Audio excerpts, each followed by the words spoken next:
स्वातंत्र्यवीर सावरकरांचे अनेक वर्ष वैयक्तिक कार्यवाह म्हणून काम केलेले गजानन दामले. सावरकर आमच्या घरी असताना त्यांची राहणी अत्यंत साधी होती. ते आमचं घर जुनं होतं तरी ते तिथे नाणी घर नव्हतं, संडास नव्हता, तरी तिथे ते राहत असत. त्यांच्या खाण्यापिण्याची कोणतीही नव्हती. त्यांनी हिंदुत्वाचे हे पुस्तकही त्या खोलीत लिहिलं. आमच्या घरीच पहिलं सार्वजनिक पूर्वास्पृश्य हळदी कुंकू, जे सार्वजनिक हळदी कुंकू झालं ते आमच्या अंगणात त्यावेळेला झालं.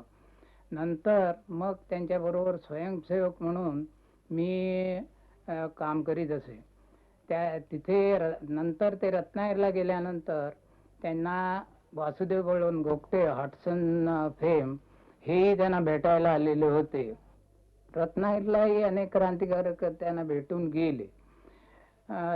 ते प्रत्येकाला असं जे सगळं सांगत, तुम्हाला जे काय यातलं करता येईल ते तुम्ही करा असं ते सांगत. त्यांना कोणी अमुकाने अमुक करावं असं ते सांगत नसत. ते म्हणतो तो करील का नाही हे ज्यानं त्यानं ठरवायचं म्हणून ते निर्णयाळे उपाय त्यांना सांगत. ते जिथे जिथे फिरले, हिंदुस्थानभर फिरले. त्यावेळेला पाकिस्तान झालेलं नव्हतं. पाकिस्तानमध्येही ते गेले. त्याबरोबर त्यांच्याबरोबर मी होतो. अनेक क्रांतिकारक त्यांना येऊन भेटत असत आणि ते त्यांना त्यांचा अभिनंदन त्या सभेत अभिनंदन करीत असत. त्यांचा पुष्पहार घालून सन्मान करीत. क्रांतिकारकांनी वाफेकरांच्या ह्याच्यापासूनच त्यांनी स्फूर्ती घेतलेली होती.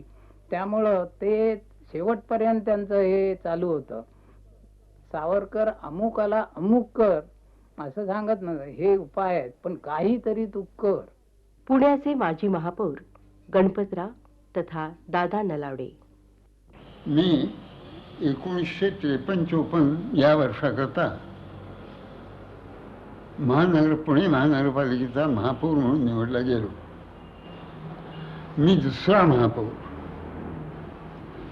मी महापौर निवडल्याची वार्ता स्वातंत्र्यवीर सावरकरांना कळताच त्यांनी स्वतंत्र माझ्याकडे एक पत्र देऊन मनुष्य पाठवला आणि त्यांनी असं सांगितलं की तुमच्या कार्यालयाच्या बाहेर जो फलक असेल त्याच्यावर मेयर असं लिहिलेलं असेल तो फलक काढून टाका आणि मेयर या शब्दाऐवजी महापौर या शब्दाचा फलक, महापौर कार्यालय या शब्दाचा फलक त्या ठिकाणी लावा. त्याप्रमाणे व्यवस्था केली. अर्थात मी त्यांच्याच वृत्तीचा असल्या कारणामुळं मी त्याही नंतर पुढे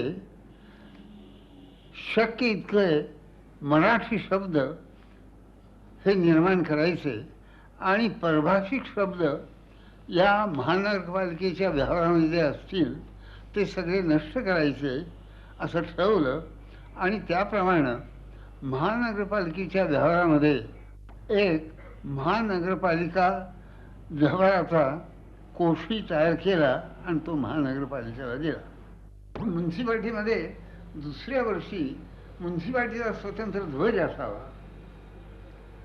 म्युन्सिपाल्टीला काहीतरी बौद्धचिन्ह असावं, बौद्धवाक्य असावं असं ठरवलं आणि अगदी सुटसुटीत बसणारं असं म्हणून वरम झितैकम देहम हा श्लोकाचं पहिलं कडं केवलम ना जनस्तुती. लोकांच्या स्तुतीकरता काही मी हे ध्येय माझं ठरवलेलं नाही, तर लोकांच्या कल्याणाकरता हे माझं मी ध्येय ठरवलेलं आहे असा त्यांचा गर्भिता त्याच्यामध्ये होता. वरम जनहितम ध्येय हे कोणाचं वाक्य आहे कोणालाही माहिती. मग काही दिवसांनी हे सावरकरांचं वाक्य आहे. सावरकर बंधमुक्त झाल्याचे जाहीर केल्यानंतर पहिल्यापासून ते पुण्यात आले आणि पुण्याने त्यांचा फार मोठा गौरव केला. त्यांची मिरवणूक काढली. त्या मिरवणुकीमध्ये काही मंडळींना अशी भीती वाटायला लागली की कदाचित कुणी दगडफेक करेल, कुणी काय करेल, कुणी काय करेल. पण ती भीती म्हटलं आपण बिलकुल बाळगू नका. त्याची सगळी व्यवस्था मी केली होती आणि त्यांना आम्ही समर्थ या मंदिरातून मिरवणुकीने केसरीवाड्यात आणलं. नंतर पुढले कार्यक्रम सगळे ठरलेले होते. महानगरपालिकेने त्यापूर्वीच मानपत्र देण्याचं ठरवलं होतं. दुसऱ्या दिवशी त्यांचा सत्कार आज ज्या ठिकाणी PMTच्या गाड्या उभ्या राहतात या महानगरपालिकेच्या मागच्या बाजूला, त्या ठिकाणी एक शिवाजी आखाडा म्हणून होता. या आखाड्यामध्ये त्यांचं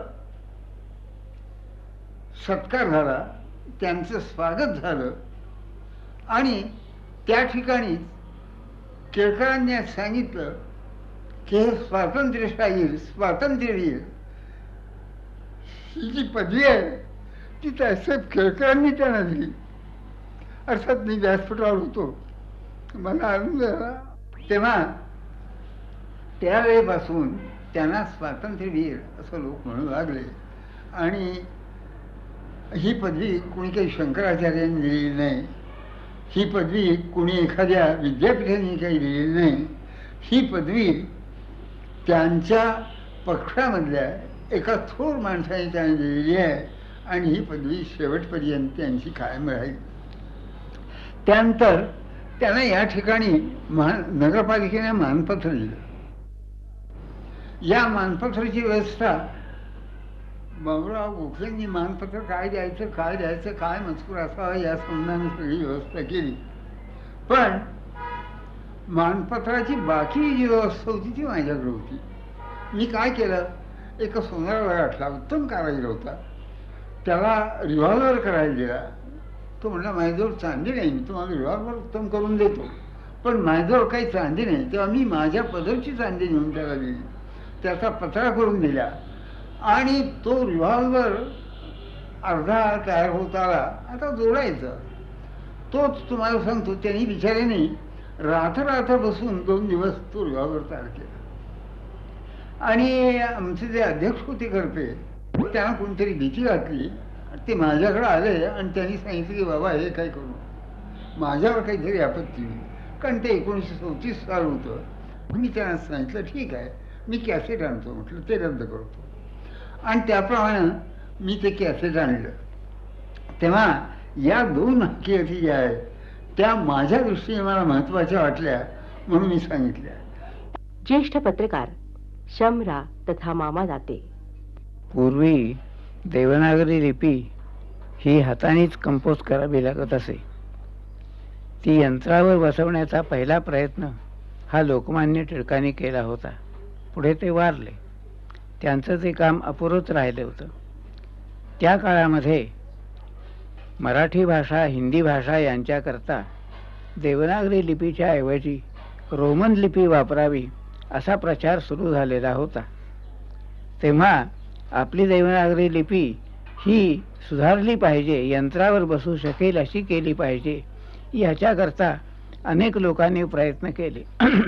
30-40 लोकांचे प्रयत्न एका ग्रंथामध्ये प्रसिद्ध झालेले आहेत. त्यात सावरकरांनी हे प्रयत्न केलेले होते. माझाही तोच विचार होता आणि 1926 पासून मी इथे पुण्यास असे प्रयत्न करीत असे. आणि माझी योजना निश्चित झालीही पुढे. आणि म्हणून मी विलायतेला गेलो आणि मोनोटाईप यंत्रावरती देवनागरी लिपी बसवली आणि परत आलो. पुढे 1932 साली, ही 31 आणि 32ची गोष्ट आहे, 32 साली मी माझ्या गावी रत्नागिरीला गेलो असताना तात्यांच्याकडे गेलो होतो. मी देवनागरी लिपी बसवली याचंही सावरकरांना कौतुक होतं. म्हणून मी सावरकरांच्याकडे जेव्हा भेटायला गेलो तेव्हा त्यांनी आपली सगळी योजना सुचवली आणि 3 दिवसपर्यंत त्यांचा माझा तिथे त्याच्यावरती पुष्कळ चर्चा झाली. त्या चर्चेचा त्यांनाही काही थोडा उपयोग झाला आणि त्यांनी काही माझ्या गोष्टी मान्य केल्या, मी त्यांच्या काही गोष्टी मान्य केल्या. आणि मला पुढे ते म्हणाले की आता पतित पावन मंदिर झालेलं आहे, तू इथे आलायस तेव्हा आता देवळात जा. सावरकर हे अस्पृश्यता निवारणाचे फार मोठे पुरस्कर्ते होते. सावरकर हे वेदबंदीच्या विरुद्ध होते. त्यांनी 7 बंद्या तोड्या म्हणून त्यांचा प्रसिद्ध प्रचार आहे. त्यात त्यांनी वेदविद्या शिकवली, गायत्री मंत्र शिकवला आणि त्याला काही पदही करून दिली. एका गणेशोत्सवामध्ये तो ती पदं म्हणत म्हणत मंदिरामध्ये सभामंडपामध्ये गेला. लोकांच्या लक्षात आलं नाही त्यावेळेला की हा कोणी हरिजन आहे. मध्ये शिरतोय. पण ते लोकांच्या लक्षात न येताना तो थेट पोरपर्यंत गेला. आणि सावरकरांना विशेषतः मग असं वाटलं की ह्याच्याकरता काहीतरी अधिक प्रयत्न करायला पाहिजे. म्हणून भागोजी कीर जे होते ते त्यांचे मोठे भक्त होते आणि त्यांच्या प्रयत्नानं पतित पावन मंदिर त्यांनी बांधलं आणि त्याचं त्या ठिकाणी हरिजन कुटुंबाच्या वतीनं देवाची पूजा घडवून आणली. त्याचप्रमाणे त्यांनी सहभोजन घडवून आणलं. सावरकरांना जसं अस्पृश्यता निवारण महत्त्वाचं होतं त्याचप्रमाणे त्यांना समाज सुधारणा ही महत्त्वाची होती आणि त्यांनी 7 बंदी तोडा म्हणून प्रचार केला. त्या 7 बंदीमध्ये एक पहिली बंदी म्हणजे स्पर्शबंदी, ती काढून टाका. रोटीबंदी ही काढून टाका. बेटीबंदी ही काढून टाका. शुद्धीबंदी ही काढून टाका. जातीबंदी ही काढून टाका आणि सिंधुबंदी ही काढून टाका. म्हणजे समुद्र पर्यटनालाही बंदी होती तीही काढून टाका. असं सगळे त्यांनी 7 बंदी तोडा म्हणून त्यांचा मोठा सामाजिक प्रचार होता आणि त्या काळामध्ये तो खूप गाजला. रंगभूमीवरील ज्येष्ठ अभिनेत्री कमलाबाई गोखले. आम्ही नाटकं करत करत करत त्यांनी रत्नागिरी घेतली ही एवढ्या करता की सावरकरांना गाठण्यासाठी. आणि अगोदर त्यांचा पत्रव्यवहार ठरलेला होता. तो उन्हाळ्याचे दिवस असल्यामुळं सावरकर त्यावेळेला आरवी म्हणून काहीतरी गाव आहे रत्नागिरीच्या जवळ 5 मैलावर, तिथं राहत होते. आणि ते सारवट गाडीतनं यायचे. बरोबर 4 एडिटर असायचे त्यांचे. आणि सावरकर म्हणजे दुपारी 2 ते संध्याकाळी 6, नाटक नसेल त्या दिवशी संध्याकाळी 8, ज्या दिवशी नाटक असेल त्या दिवशी 2 ते 5 अशा तालमी घेत असत. आणि त्यावेळेला पतित पावन मंदिराचा नुकता पाया भरला होता आणि आमची रंगीत तालीम सुद्धा पतित पावन मंदिराचा तिथं नमस्कार करूनच आम्ही थिएटरमध्ये गेलो. त्यावेळेला सड्यावरती थिएटर होतं आणि रंगीत तालीम आमची 11ला रात्री सुरू झाली ते सकाळी 4 वाजले. तरी सुद्धा गव्हर्नरनं हरकत घेतली, मुंबईच्या गव्हर्नरनं.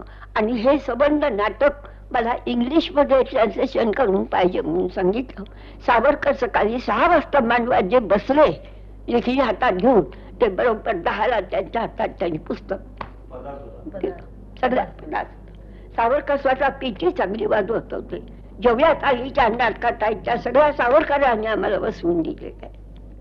भागोजी शेट्टी आणि डॉक्टर शिंदे आणि डॉक्टर केळकर म्हणून तिथले दंतवैद्य होते.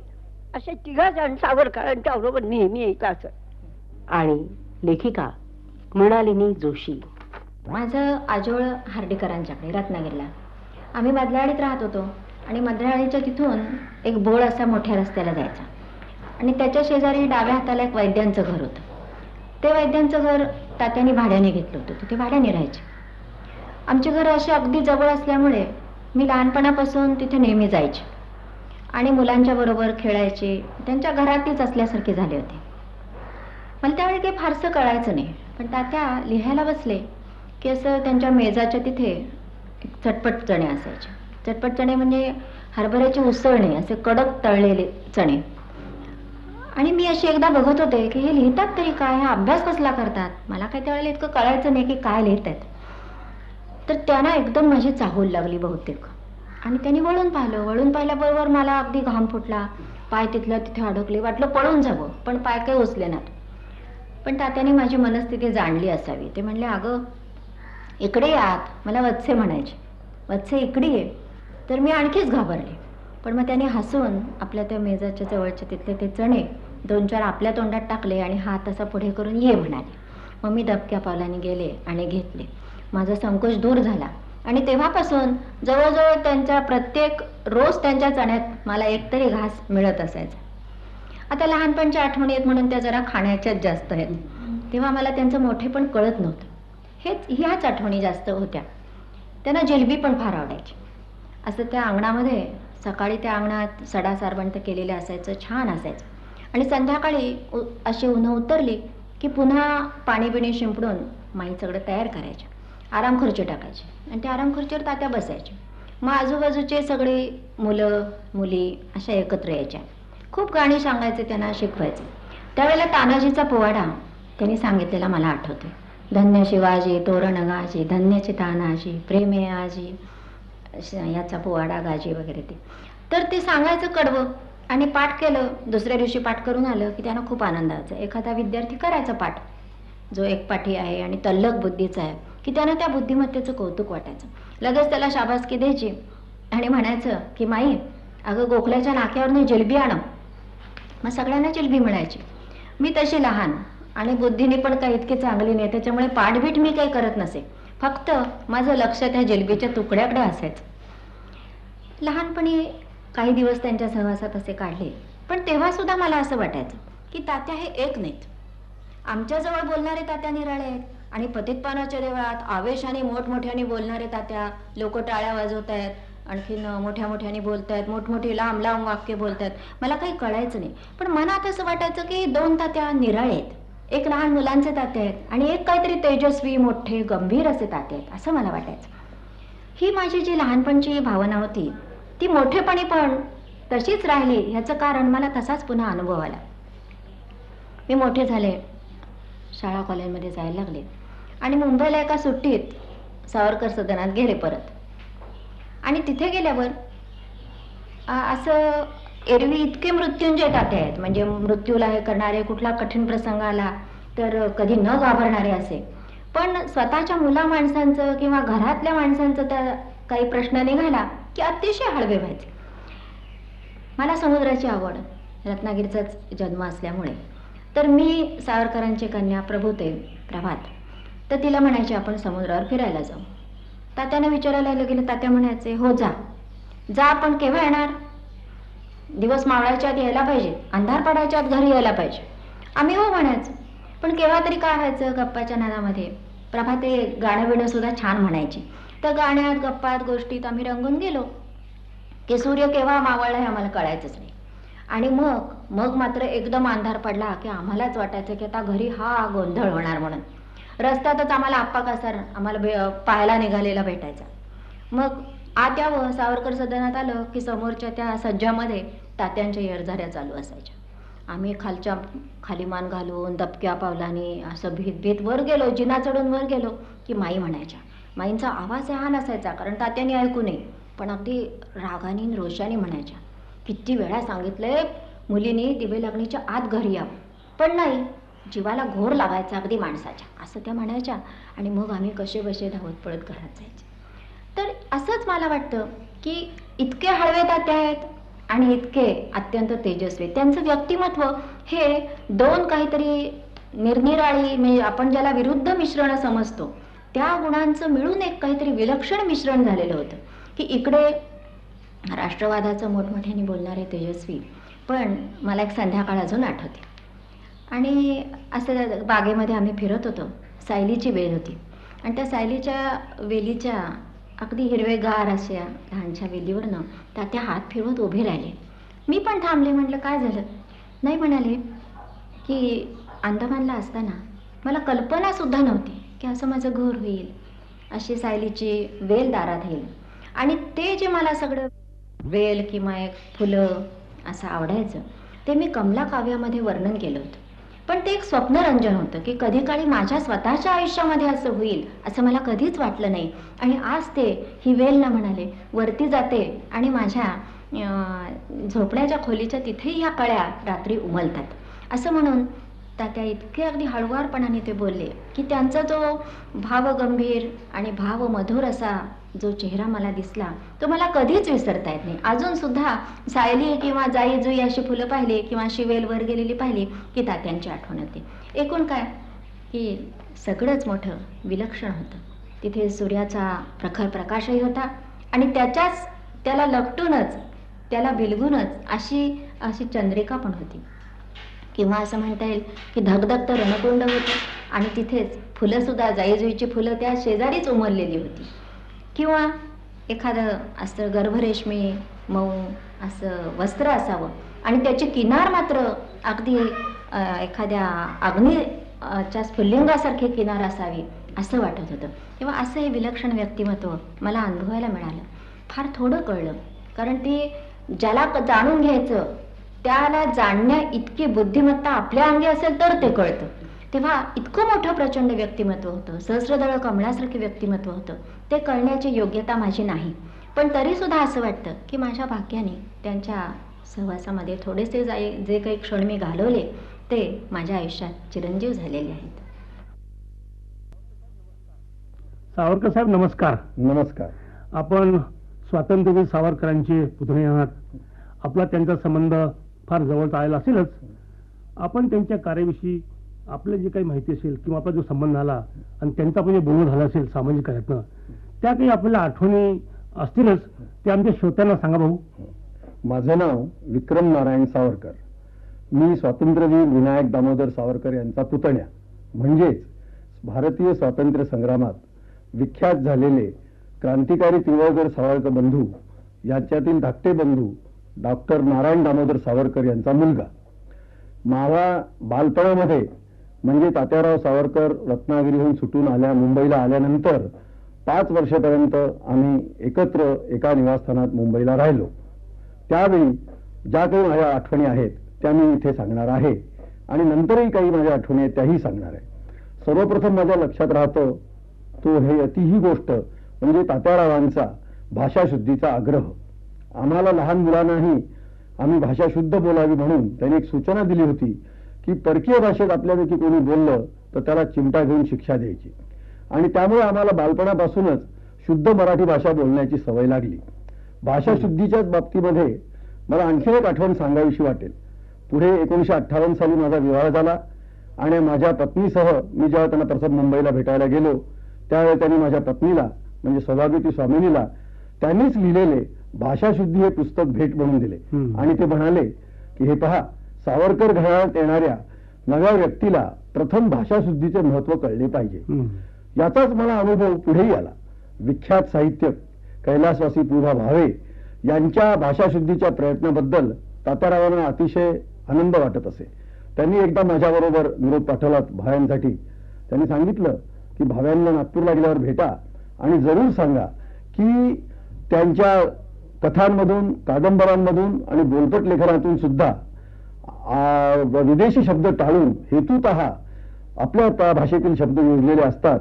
याच्याबद्दल तात्यांना फार समाधान वाटत आहे असा निरोप सांगा, हे त्यांनी मला मुद्दाम सांगितलं. म्हणजे ही एक सामाजिक कार्यच होतं. सामाजिक कार्यच होतं आणि त्यांच्या प्रत्येक गोष्टीचा आग्रह जो असायचा, एखादा आपण व्रत घेतलं की ते कसं पार पाडायचं या संबंधी ते सतत जागरूक असत, या संबंधी मी गोष्ट सांगितली.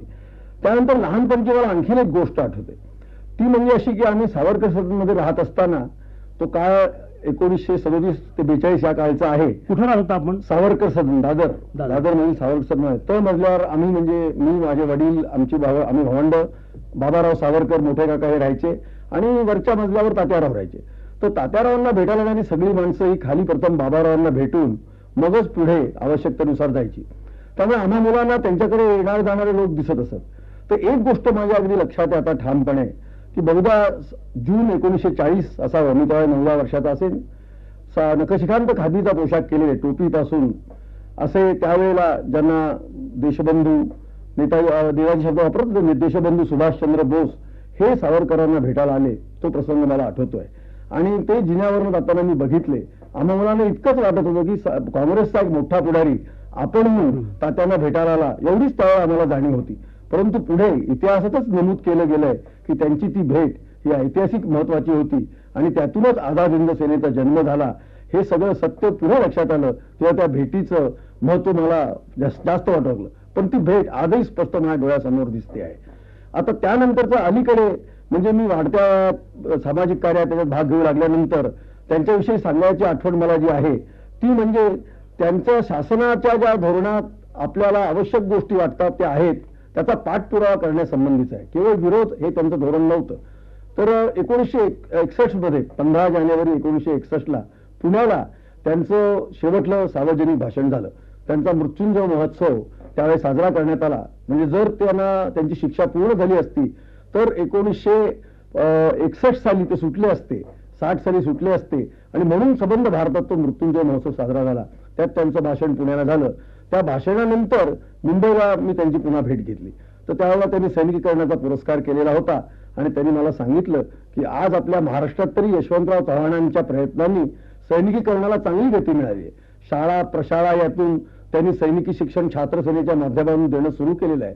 त्याचप्रमाणे गृहरक्षक दल, लोकसेना हा विभाग उघडलेले आहेत. परंतु दुर्दैवाची गोष्ट अशी की शासनाने जितकी या संख्येची व्यवस्था केलेली आहे तितक्या संख्येत विद्यार्थी किंवा नागरिक यात भरती होत नाहीत. महाविद्यालयातून जर 200 विद्यार्थ्यांची सोय असेल तर केवळ 100च येतात असं प्रतिवृत्त माझ्याकडे आहे. तेव्हा तुमचं कर्तव्य हे आहे की तुम्ही नागरिकांना आणि विद्यार्थ्यांना सैनिकी शिक्षण घेण्यासाठी प्रवृत्त करायला पाहिजे.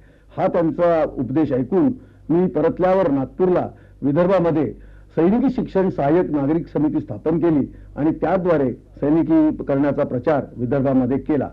ही माझी त्यांची आठवण मला चांगली लक्षात आहे की त्याच्यामुळे आम्ही शासनाकडे केवळ विरोधक म्हणून न बघता आपल्या देशाच्या हिताच्या दृष्टीनं बघितलं पाहिजे, ही शिकवण मला मिळाली.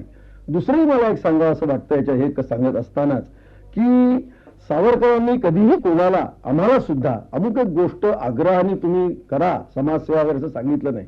तुमची इच्छा आहे की नाही ते पडताळून पाहात आणि ही इच्छा असेल तरच तुम्ही हे कराल ह्यासाठी ते वेगळ्या पद्धतीने आम्हाला सांगत असत. आम्हालाच त्यांनी सांगितलं होतं की तुम्ही आता आमच्या पिढीने म्हणजे 13 भावांनी 7 पिढ्यांना पुरेल इतकी देशभक्ती केलेली आहे. आम्ही घरच्या लोकांकडे लक्ष दिलं नाही. तुम्ही आता खूप शिकलात, आणखीन तुम्ही चांगला पुष्ट उत्पन्न मिळवा, हवं तुम्ही त्यासाठी शब्द टाकीन, परदेशात जाऊन या आणि आपल्या घरच्या लोकांना विशेषतः तुझ्या आईला तू सुखी ठेव, तुम्ही फार कष्ट सोसलेत असा मला उपदेश केला. आणि वाटलं तर म्हणे आपण चांगल्या संस्थांना देणग्या द्याव्यात, ती देशसेवाच आहे हेही त्यांनी सांगितलं मला. अर्थात माझा मनाचा आग्रह आणि निश्चय निराळा होता, त्यामुळे त्यांचा हा काही उद्देश मानला नाही, त्यांना प्रतिवाही केला नाही.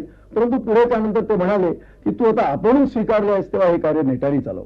तेव्हा आपण स्वीकारलेलं कार्य नेटाने चालवावं, मग किती संकट आली तरी ते आपण चालवलं पाहिजे, हाही त्यांचा एक आग्रह असायचा.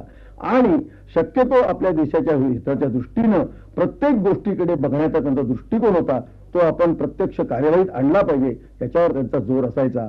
असा तसा त्यांच्या माझ्या भेटी झाल्या, त्यातून माझ्यावर हे सगळे जे परिणाम झाले ते मी त्यांना सांगितले. स्वातंत्र्यवीर सावरकरांचे अनेक वर्ष वैयक्तिक कार्यवाह म्हणून काम केलेले गजानन दामले. सावरकर आमच्या घरी असताना त्यांची राहणी अत्यंत साधी होती.